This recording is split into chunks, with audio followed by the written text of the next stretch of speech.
Again, welcome back to my channel. അങ്ങനെ നമ്മുടെ ടൊവിനോന്റെ അടുത്ത ചിത്രമായ നരിവേട്ട കണ്ടിരിക്കുകയാണ്. It's directed by Anuraj Manohar. പുതിയ സംവിധായകനായിരിക്കാം. ഈ ഇടയ്ക്ക് വരുന്ന സകല സംവിധായകന്മാരും പുതിയതായിട്ടാണ് മലയാളം സിനിമ ഇൻഡസ്ട്രിയിലേക്ക് വന്നുകൊണ്ടിരിക്കുന്നത്. മലയാളത്തിൽ മാത്രമല്ല, സകല ഇന്ത്യയിൽ തന്നെ എൻ്റെ അറിവിൽ അങ്ങനെയാണെന്നാണ് എൻ്റെ വിശ്വാസം. കുറേ പുതുമുഖ സംവിധായകന്മാർ വരുന്നുണ്ട്. ഇപ്പോൾ ടൂറിസ്റ്റ് ഫാമിലിയൊക്കെ ചെയ്ത വെച്ചാനൊക്കെ പുതിയ ആളാണെന്നാണ് എനിക്ക് തോന്നുന്നത്. റിട്ടൺ ബൈ അബിൻ ജോസഫ് പുള്ളിയാണ് എഴുതിയിരിക്കുന്നത്. അതിനെക്കുറിച്ചൊക്കെ പറയാം. അഭിനയിച്ചിരിക്കുന്നത് ടൊവിനോ തോമസ്, സുരാജ് വെഞ്ഞാറമൂട്, ആര്യ സലീം, നമ്മുടെ മിന്നൽ മുള്ളിയിൽ ടൊവിനോന്റെ പെങ്ങളായിട്ടുള്ള പുള്ളിക്കാരി, ചേരൻ എന്ന് പറഞ്ഞ ഈ ഒരു മച്ചൻ തമിഴ് ആക്ടറാണെന്ന് എനിക്ക് തോന്നുന്നു. ഞാൻ ഏതൊക്കെയോ സിനിമയെ കണ്ടിട്ടുണ്ടെന്നാണ് എൻ്റെ ഒരു നിഗമനം. പിന്നെ കുമാർ സേതു, പ്രശാന്ത് മാധവൻ, റിനി ഉദയകുമാർ, പ്രിയംവദ കൃഷ്ണൻ. ഈ പ്രിയംവദ കൃഷ്ണനാണ് ടൊവിനോന്റെ ഒരു പേർ. ഐ മീൻ എന്താ പറയുക ഫീമെയിൽ ലീഡ് ചെയ്തിരിക്കുന്ന പുള്ളിക്കാരിയാണ്. Produced by Badusha, Shiyas Hasan, Tippushan VE producers. Okay. Music by Jakes Bejoy. അതിന്റെ കാണാനുണ്ടായിരുന്നു കേട്ടോ. പുള്ളി എങ്ങനെയാണ് ഇത് ഈ രണം, കൺമണിപ്പൂവെ അല്ലെങ്കിൽ ആ സിനിമയിൽ തന്നെ കഥ തുടരും, പിന്നെ ഏതാ കടുവ, ഇതൊക്കെ നിങ്ങളൊന്ന് വെച്ച് നോക്കി. ഓരോ സെക്ഷനിലും കിടിലൻ മ്യൂസിക്. മാസിനാണെങ്കിൽ മാസ്. ഇപ്പോൾ നമ്മുടെ ഓഫീസർ ഓൺ ഡ്യൂട്ടിയിൽ പോലും ഇൻവെസ്റ്റിഗേഷൻ പടത്തിന് വേണ്ട ഇൻവെസ്റ്റിഗേഷൻ പടത്തിൽ രണം ടൈറ്റിൽ ട്രാക്ക് എന്ന് പറഞ്ഞാൽ ഇപ്പോഴും പ്ലേ ലിസ്റ്റ് വാഴുന്നൊരു സാധനമാണ്. എൻ്റെ ഇതിലൊക്കെ ആ സംഭവമൊക്കെ എങ്ങനെയാണ് പുള്ളി. ജേക്സ് ബിജോയ്.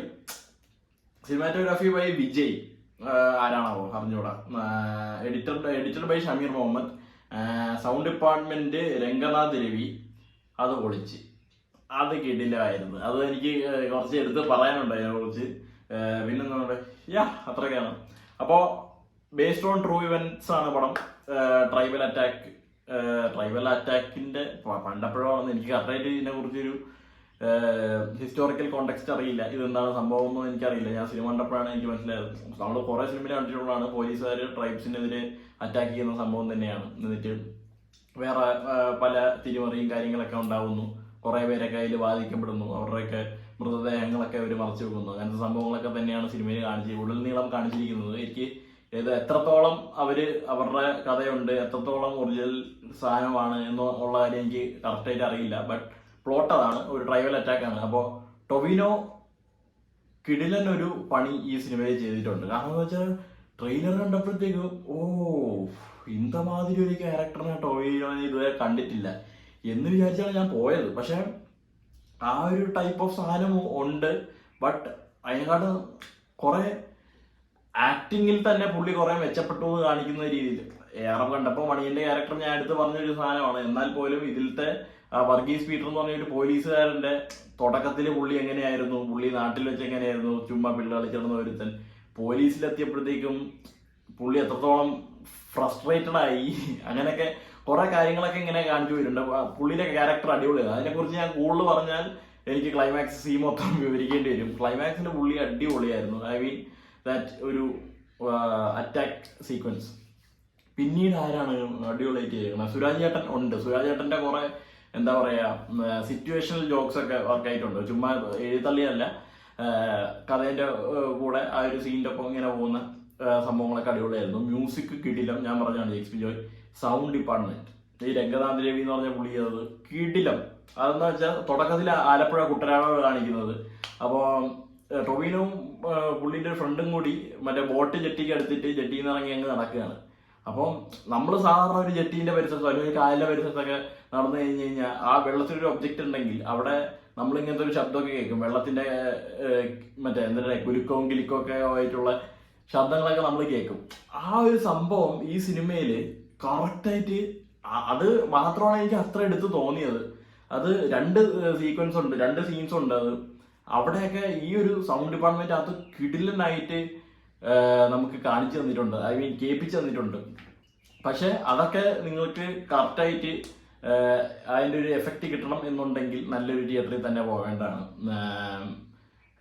ഇതിപ്പോൾ IAB DCP വന്നിരിക്കുന്നത് 2K അറ്റ്മോസ് ആണെന്നാണ് ഞാൻ കേട്ടത്. പക്ഷെ എനിക്ക് തോന്നുന്നു അറ്റ്മോസ് തിയേറ്ററിലൊക്കെ അടിപൊളിയായിട്ട് കേൾക്കാൻ പറ്റുമായിരിക്കാം. നിങ്ങൾ ഈ മൾട്ടിപ്ലക്സിലൊക്കെ കൊണ്ട് കാശ് കളയണതിന് പകരം നല്ല ഏതെങ്കിലും അറ്റ്മോസുള്ള വനിതയോ സെൻട്രൽ ടോക്കീസോ അല്ലെങ്കിൽ പുറത്തോട്ട് നല്ല നല്ല തിയേറ്ററിൽ ഒക്കെ പോയി കാണുന്നതായിരിക്കും നല്ലത്. അതിന് മാത്രമുണ്ട്. പിന്നെ വിഷ്വൽ ക്വാളിറ്റി പോളി, ആ ഒരു മേക്കിംഗ് ആയാലും ആ ഒരു സെറ്റ് ചെയ്ത ആർട്ട് ആരുടെ ആർട്ട് ഡിപ്പാർട്ട്മെന്റിനെ എടുത്തു പറയണം. കിടിലനായിട്ട് ചെയ്തിട്ടുണ്ട്. ആരാണാവോ? Music, additional hero, editorial department, visual effects എന്നുള്ളതാട്ടോ ഡെൽസൺ ഡേവിഡ്. ആർട്ട് ആരാന്നുള്ളത് IMDb കാണിക്കുന്നില്ല. പൊള്ളിയായിരുന്നു.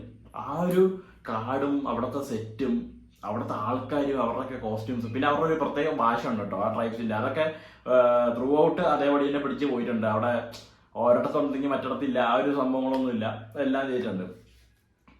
ഇത്രയൊക്കെ നല്ല കാര്യങ്ങൾ തന്നെയാണ് ഈ പടം മൊത്തത്തിൽ. ആ ഒരു ക്ലൈമാക്സ്, ആ ഒരു അറ്റാക്കിങ് സീക്വൻസസിലൊക്കെ ആണെങ്കിലും നല്ല കുറെ മൊമെന്റ്സ് ഒക്കെ ഉണ്ടായിട്ടുണ്ട്. പക്ഷേ സ്ക്രീൻ പ്ലേ വൈസ് ചിലയിടത്ത് ഹൈ ആയിട്ടിരിക്കും, ചിലയിടത്ത് ലോ ആയിട്ടിരിക്കും. ആ ഒരു പ്രശ്നം എനിക്ക് ഉടൽനീളം സിനിമയെ തോന്നി. അത് എന്താ പറ്റിയെന്ന് എനിക്കറിയില്ല. സ്ക്രീൻ പ്ലേന്റെ ഒരു കേസിൽ മാത്രമേ എനിക്കൊരു മേജർ നെഗറ്റീവ് ഒരു സംഭവം തോന്നിയുള്ളൂ. അല്ലാത്ത പക്ഷം എല്ലാം പെർഫെക്റ്റ് ആയിട്ട് തന്നെയാണ് പോയിരിക്കുന്നത്.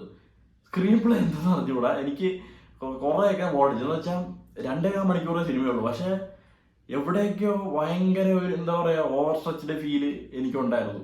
അത് എനിക്ക് മാത്രം തോന്നിയതായിരിക്കാം. നിങ്ങൾ സിനിമ കണ്ടിട്ട് നിങ്ങൾ തീരുമാനിക്കുക. ഒരു ഡ്രാമ കൈൻഡ് ഓഫ് പടമാണിത്. അപ്പോൾ നിങ്ങൾ ആ ഒരു കൈൻഡ് ഓഫ് പടങ്ങളൊക്കെ എന്ന് വെച്ചാൽ സ്ലോ പേസ്ഡ് ആണോ എന്ന് ചോദിച്ചാൽ അത്ര സ്ലോ പേസ്ഡ് അല്ല. പക്ഷെ എവിടേക്കൊക്കെയോ നമുക്ക് വല്ലാണ്ട് ബോറടിക്കും. ഞാൻ കുറെ കഴിയുമ്പോഴത്തേക്കും ഒരു പോയിന്റിലോട്ട് എത്തും, അതൊരു ട്വിസ്റ്റ് ആയിരിക്കും. എന്ന് വെച്ചാൽ റിയൽ ഇൻസിഡന്റ് അറിയാത്തവര് ഈ സിനിമ കാണുമ്പോൾ അവർക്ക് ട്വിസ്റ്റ് ആയിരിക്കും എന്നുള്ള കാര്യം ഉറപ്പാണ്. ആ ട്വിസ്റ്റ് എന്താണെന്ന് എനിക്ക് നേരത്തെ മനസ്സിലായി. അത് അത്രത്തോളം പ്രഡിക്റ്റബിൾ ആയിട്ടുള്ള ഒരു സംഭവമായിരുന്നു. ബട്ട് സ്റ്റിൽ അവിടേക്ക് എത്താനായിട്ട് കുറെ സമയം എടുത്തതുപോലെ എനിക്ക് തോന്നി പേഴ്സണലി. അല്ലാത്ത പക്ഷം സിനിമ നല്ലൊരു സിനിമ തന്നെയാണ്. നമുക്ക് തിയേറ്ററിലൊക്കെ പോയി കാണാം, തിയേറ്ററിൽ തന്നെ കാണാം. തിയേറ്റർ എക്സ്പീരിയൻസിന്റെ ഒക്കെ ഉണ്ട് സിനിമ.